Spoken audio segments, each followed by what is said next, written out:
It is clear that under Putin, the chatter of lies can occur with any amplitude, but in the story of Prigozhin's PMC, this is already too much.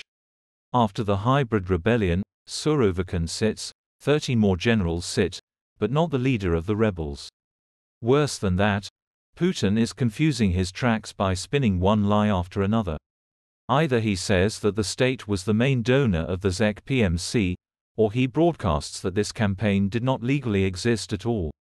Even for a cave accustomed to the lies of a bald man, this is too much.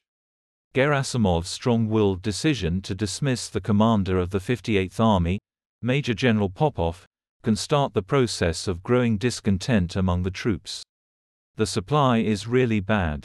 It is, of course, good, let the aggressor die, but for the Kremlin, this process can turn into a real rebellion, and not a funny kitchen one, with a fake ladle imitating a sledgehammer. Depth researchers listen to the echoes of explosions near the military airfield of Voronezh and the suburbs of the Kursk nuclear power plant, catching a warm wind in the atmosphere, smelling of gunpowder of war.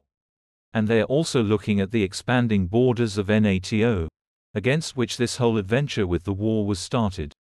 Now it turns out that real achievements overturned the Kremlin's wish list, and if Ukraine has not yet been invited to NATO, it is solely because the officials of this country are so corrupt that Moscow is envious. But the fact of the matter is that the country is entering an electoral cycle, and holding free elections is one of the conditions for Ukraine to further integrate into the civilized world.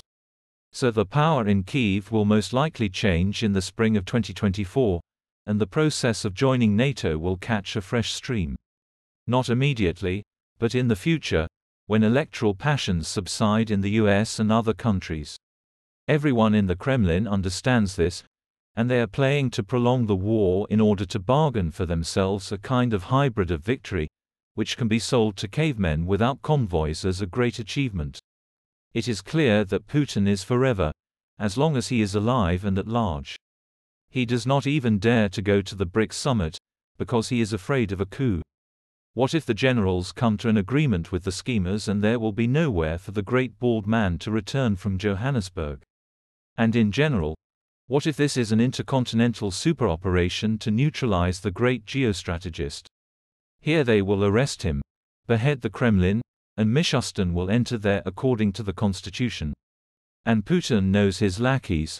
They will instantly swear allegiance to the new bald man, recognizing his ass as the sweetest.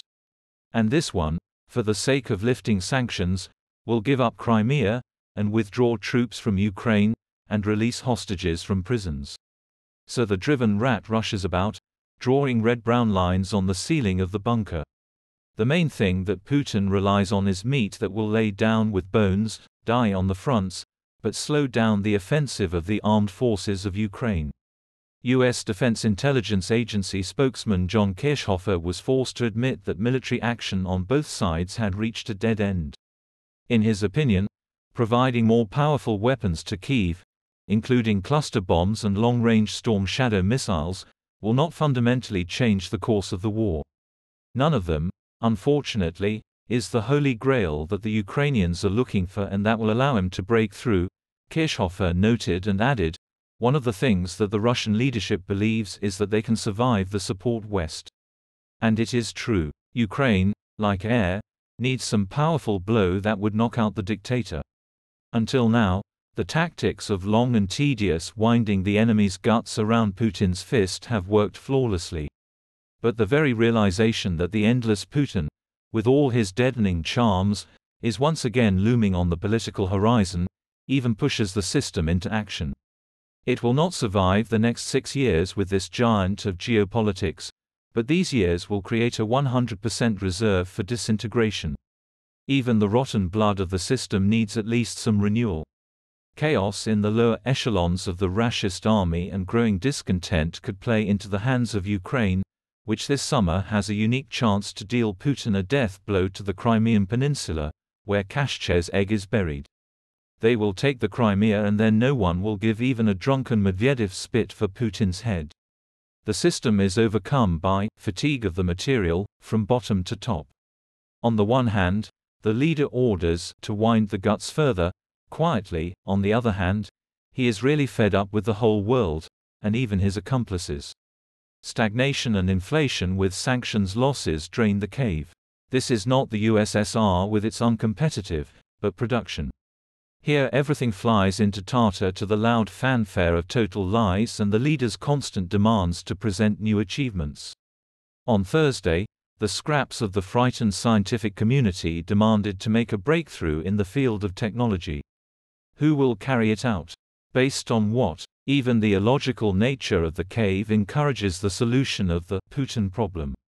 It's time to put a comma in the sentence, remove cannot leave. And there is hope that it will be delivered in the near future. After all, Crimea is ahead for the armed forces of Ukraine, and August for the cave.